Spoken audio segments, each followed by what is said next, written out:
Saya akan menyampaikan sharing firman Tuhan dengan judul memaksimalkan potensimu. Ya, diambil dari Lukas 19 ayat yang ke-11 sampai dengan ke-27. Ya, ini tentang perumpamaan tentang uang mina. Sebelumnya saya akan inikan dulu bahwa setiap kita, ciptaan manusia ini adalah ciptaan manusia adalah ciptaan yang paling spesial yang Tuhan sudah berikan atas kehidupan kita. Ciptaan yang paling spesial dibandingkan dengan ciptaan-ciptaan Tuhan yang lain. Kalau di hari-hari penciptaan Tuhan, hari penciptaan 1 sampai hari penciptaan yang kelima, semua diciptakan melalui firman-Nya. Tetapi manusia diciptakan dengan tangan Tuhan sendiri, dari debu dan tanah, kemudian diciptakannya manusia, dihembuskan nafasnya dari hidungnya Tuhan kepada kita manusia. Jadi betul-betul kita adalah ciptaan yang sangat spesial. Bukan hanya itu, kita pun juga memiliki akal budi, memiliki emosi, memiliki perasaan, keinginan-keinginan, ya. Semuanya itu diciptakan Tuhan dengan begitu amat baik, dan dikatakan bahwa kita adalah segambar dengan Tuhan. Ya, di dalam Mazmur 139 ayat yang ke-13, sebab Engkaulah yang membentuk buah pinggangku, menenun aku dalam kandungan ibuku. Jadi kita ini adalah blueprint-nya Tuhan. Kita ini berbeda dengan ciptaan yang lain. Setiap kita punya keunikan masing-masing. Sidik jari kita saja tidak ada yang sama satu dengan yang lain. Tidak ada yang sama. Retina mata kita tidak ada yang sama. Semua berbeda. Ya, bayangkan miliaran manusia yang ada di dunia ini, semuanya berbeda. Dahsyat Tuhan kita. Ya, kalau misalnya kita punya baju mungkin sama cetakannya, ya, tetapi mungkin bentuknya beda-beda model bajunya. Tetapi kalau manusia itu betul-betul tidak ada yang sama. Anak kembar sekalipun memiliki perbedaan. Ya. Nah, yang saya ingin bagikan di sini bahwa perumpamaan tentang uang mina, bahwa ada seorang bangsawan yang dia akan dinobatkan menjadi raja, kemudian dia mengumpulkan 10 hambanya untuk datang ketemu dengan bangsawan ini. Bangsawan ini memberikan setiap orang 1 mina. Ya, jadi semuanya mendapatkan bagian yang sama, yaitu 1 uang mina. Dan kemudian pada suatu kali bangsawan ini setelah dinobatkan menjadi raja, kemudian dia datang dan mengumpulkan kembali hamba-hamba yang sudah dia panggil tadi, yang 10 orang tadi yang diberikan modal. Jadi bangsawan ini memberikan modal 1 mina untuk diperdagangkan, untuk dikelola dengan baik. Nah, ketika bangsawan ini datang dan mengumpulkan kembali, dia menanyakan kepada hamba yang pertama. Kita akan lihat hamba yang pertama pada ayat yang ke-16, ya. Orang yang pertama datang dan berkata, "Tuan, mina Tuan yang satu itu telah menghasilkan 10 mina." Ya. Jadi yang pertama itu bisa dikelola dengan baik dan menghasilkan 10 mina. Dan hamba yang kedua berkata, "Tuan, mina Tuan telah menghasilkan 5 mina." Ya, tuannya berkata, "Wah, baik sekali. Engkau setia dalam perkara yang kecil." Ya. Pada yang menghasilkan 10 mina diberikan kuasa 10 kota, karena kan dia sudah jadi raja. Jadi diberikan 10 kota untuk dikuasai pada hamba yang pertama. Dan pada hamba yang kedua yang menghasilkan 5 mina diberikan kuasa 5 kota. Ya. Dan pada hamba yang ketiga kita akan lihat ayat yang ke-20. Dan hamba yang ketiga datang dan berkata, "Tuan, inilah mina Tuan. Aku telah menyimpannya dalam saku tangan sebab aku takut akan Tuan. Karena Tuhan adalah manusia yang keras. Tuhan mengambil apa yang tidak pernah Tuhan taruh, dan Tuhan menuai apa yang tidak pernah Tuhan tabur." Ya, kita lihat beda sekali. Sikap dari hamba-hamba ini berbeda sekali. Hamba yang menghasilkan, yaitu 10 dan 5 mina, berbeda dengan yang tidak menghasilkan apa-apa. Memang uang minanya itu tidak dikelola dengan baik, ya, dia tidak menghasilkan dan dia juga tidak mengambil uang ini, dia tetap simpan baik-baik di dalam sapu tangan, ya. Tetapi kita lihat bahwa hasil yang 10 mina dan 5 mina bersikap positif. Di dalam menghadapi ini, di dalam menghadapi tanggung jawab, hambanya ini bersikap positif. Dia mengatakan bahwa, oh ini kesempatan saya untuk saya bisa kelola uang modal yang sudah diberikan oleh tuannya. Dia lakukan yang terbaik, dia melakukan dengan kerajinan, ketekunan dia, kreativitas, ide-idenya, dia susun rencana dan lain sebagainya. Terus kemudian dia berani menghadapi tantangan. Pastinya di dalam mengelola sesuatu itu dia menghadapi tantangan-tantangan. Ya, tetapi dia berpikir besar bahwa dengan hanya uang 1 mina ini saya mampu mengelola dan saya mampu melipat gandakannya. Ini adalah sikap dari hamba Tuhan yang mempunyai 10 dan 5 mina. Dia tetap fokus, dia tetap yakin bahwa segala apapun yang dikerjakan itu pasti akan menghasilkan. Berani mengambil resiko, walaupun cuma 1, tapi dia berani mengambil resiko. Dia bergerak, dia maju bersama dengan Tuhan. Ya, menciptakan banyak hasil. Dia membuat komitmen bahwa saya harus berhasil. Saya harus bisa mengelola uang mina ini supaya bisa dilipat gandakan. Ya, dia berpikir besar. Nah, setiap kita punya potensi, ya. Setiap manusia itu punya potensi. Potensi itu apa? Menurut Dr. Munro, potensi adalah kemampuan yang belum tersingkap atau belum diaktifkan. Kekuatan yang belum terpendam dan belum dimanfaatkan.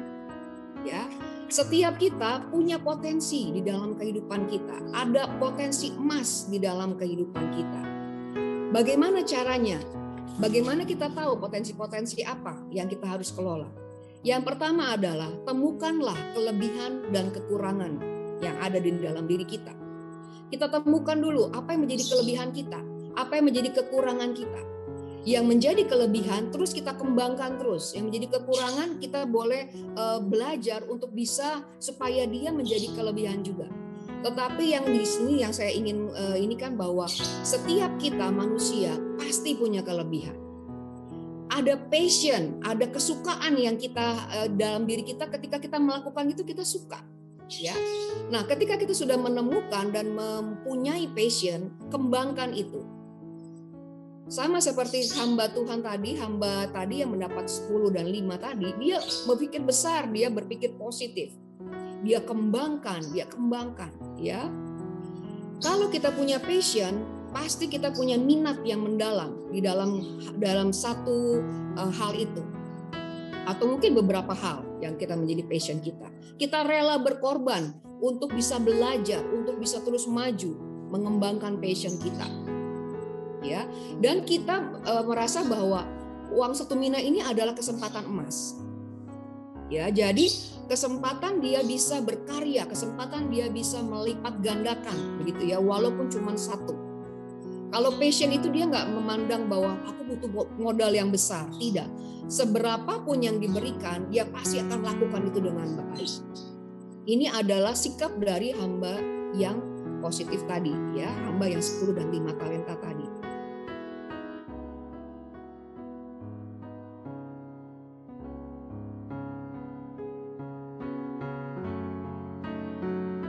Nah, kembalikannya, sebaliknya, hamba yang ketiga, hamba yang tidak menghasilkan apa-apa, ketika dia mendapatkan modal yang 1 ini, yang dia pikir hanya pikiran yang negatif, bersikap negatif di dalam menghadapi segala sesuatu.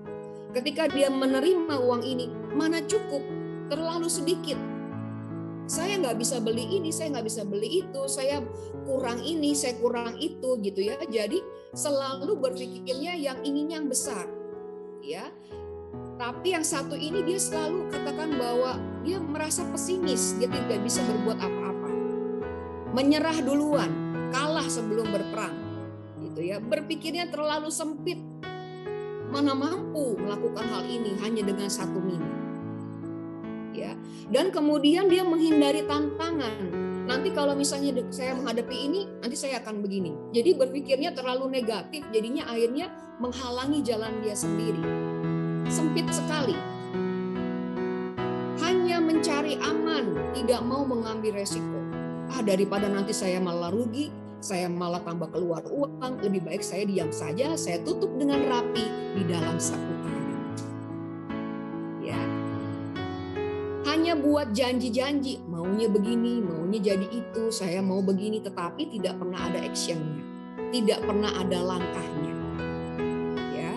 Nah, pada pagi hari ini saya ingin kita semua, terutama yang ada di penjara ini, penjaga menara ini, bahwa kita punya potensi dan harus dikembangkan secara maksimal. Bagaimana dengan umur saya? Oh, tidak ada masalah. Mau umur berapapun, potensi itu bisa dikembangkan. Jadi ingatlah, berpikir positif dan berpikir besar. Jangan terlalu sempit, jangan negatif. Berpikir positif. Ya, kalau kita boleh lihat yang ayam Kentucky Fried Chicken, nah dia juga kan ketika dia pensiun, kemudian dia mulai jualan sedikit-sedikit ayam dari rumah ke rumah. Akhirnya dia mulai mencoba lagi, gagal, mencoba lagi. Akhirnya sekarang sampai Kentucky Fried Chicken yang terkenal. Ya, jadi itu usia sekitar 80 tahunan. Jadi tidak ada batasan usia. Ya, ketika kita sudah menemukan apa yang menjadi potensi kita, kelebihan kita, kembangkan itu. Terus kembangkan. Dikatakan ada satu quotes berkata, if you don't use it, you will lose it. Kalau kita tidak pergunakan, kita akan hilang.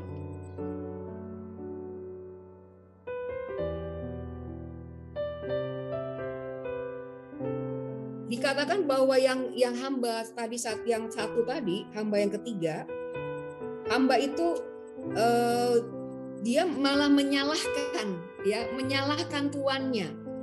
Ada saja alasan, ada saja hal-hal yang dia bisa untuk memojokkan orang lain. Jadi dia selalu benar. Dia pojokkan orang lain, dia lihat ke negatifnya dari tuannya gitu ya. Itu alasan dia untuk tidak bergerak, padahal tidak demikian. Ya. Selalu ada alasan. Nah, ayat yang ke-22 kita lihat. Katanya kepada orang itu, "Hai hamba yang jahat, aku akan menghakimi engkau menurut perkataanmu.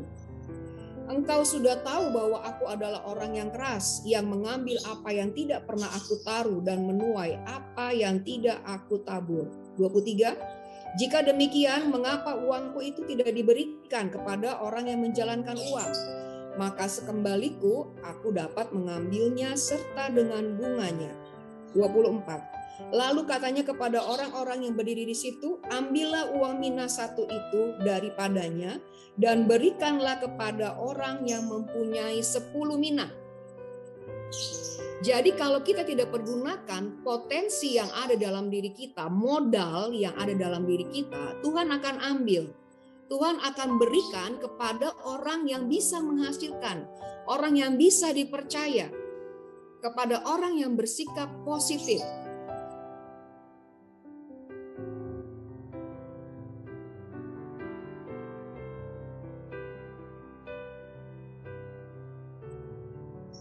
Ya. Nah, saya rindu untuk setiap kita yang ada di penjaga menara ini, kita bisa menjadi penghasil-penghasil potensi, bisa memaksimalkan potensi yang ada di dalam diri kita. Setelah mengembangkan potensi kita, maka kita menyalurkan potensi itu kepada banyak orang. Ya, salurkan. Apa yang menjadi potensimu itu boleh berdampak bagi banyak orang di sekeliling kita.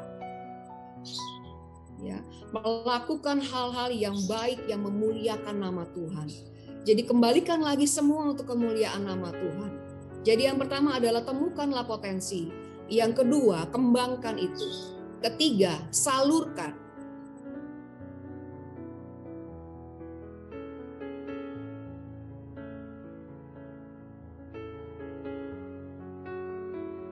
Banyak orang yang punya potensi tetapi tidak menyalurkannya, tidak mengembangkannya. Sayang sekali. Ya. Terutama saya mendapati banyak sekali protes-protes, komentar-komentar dari jemaat ya. Ibu seharusnya begini, ibu seharusnya begitu, ini seharusnya begini, gereja harusnya begini. Tetapi sebenarnya saya lihat bahwa sebenarnya mereka pun bisa melakukan apa yang mereka komentarkan itu, apa yang mereka inginkan. Karena banyak orang bisa melihat kekurangan orang lain, kelemahan gereja, kelemahan hamba-hamba Tuhan, tetapi mereka tidak mau membantu di dalam melayani Tuhan. Ya, yang dibutuhkan sekarang adalah hamba-hamba Tuhan yang mau memaksimalkan potensi sehingga nama Tuhan semakin dimuliakan. Ya, berdampak bagi banyak orang. Sehingga nama Tuhan nanti akan kita tinggikan bahwa betul Tuhan, dengan potensi ini kita bisa melakukan perkara-perkara yang dahsyat luar biasa. Ya.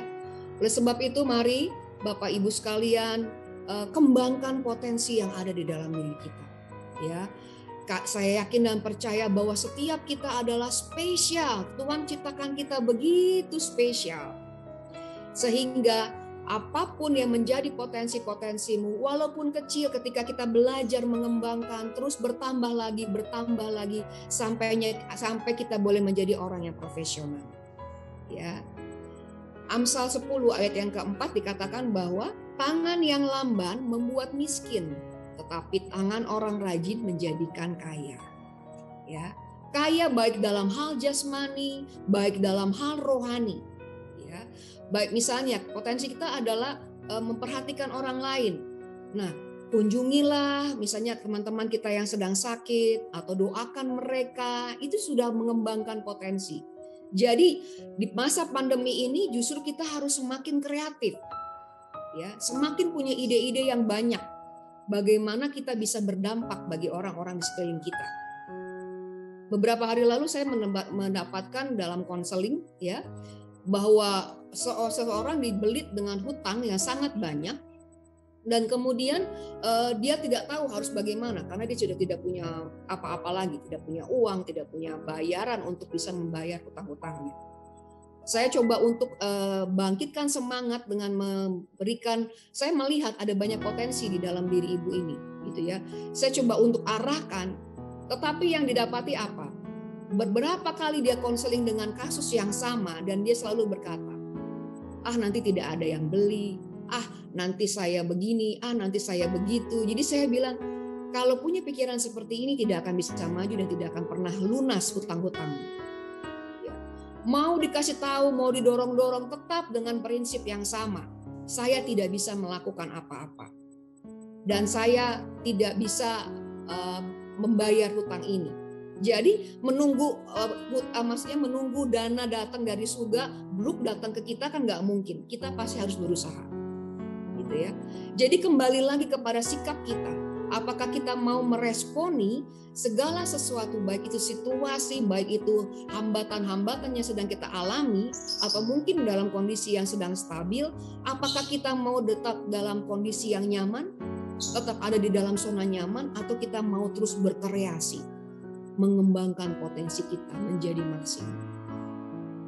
Mari, jangan berdiam diri. Kembangkan potensi Bapak dan Ibu, saudara-saudari, kita kembangkan secara maksimal supaya kita menjadi dampak yang positif, membawa pengaruh yang berdampak positif bagi banyak orang.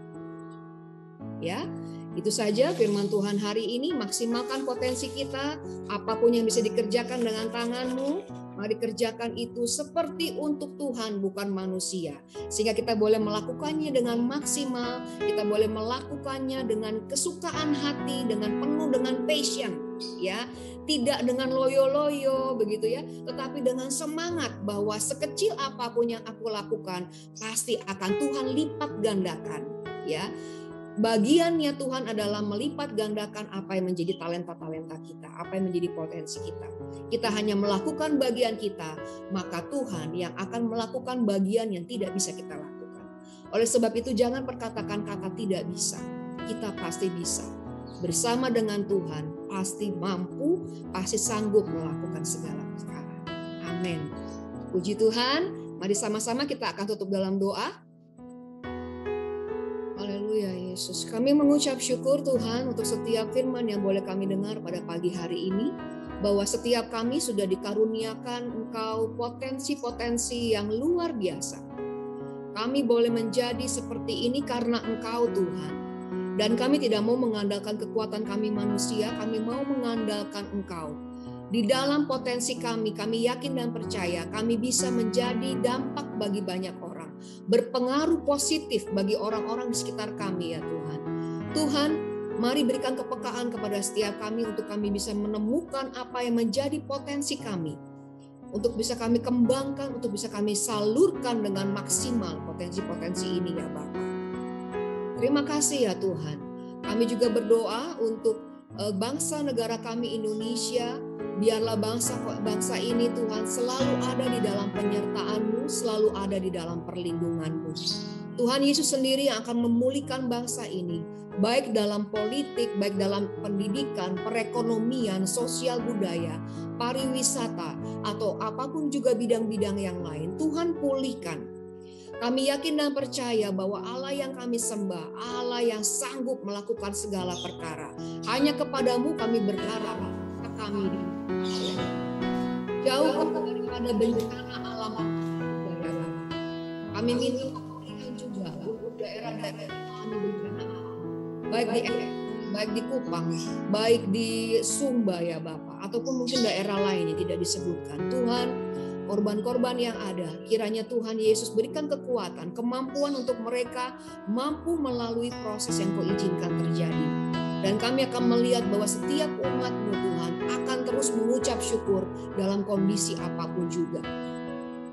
Kami berdoa ya Tuhan, biarlah setiap apapun yang dialami bisa menjadi kesaksian bagi banyak orang bagaimana Tuhan sendiri yang menopang, menolong kehidupan kami semua. Bahkan apapun yang dialami Tuhan, baik dalam hal yang tidak baik sekalipun, Tuhan ada, Tuhan menyertai, Tuhan menolong mereka. Terima kasih ya Bapak. Berdoa untuk IPM, pelayanan yang ada baik di penjara, baik di pelayanan keluarga.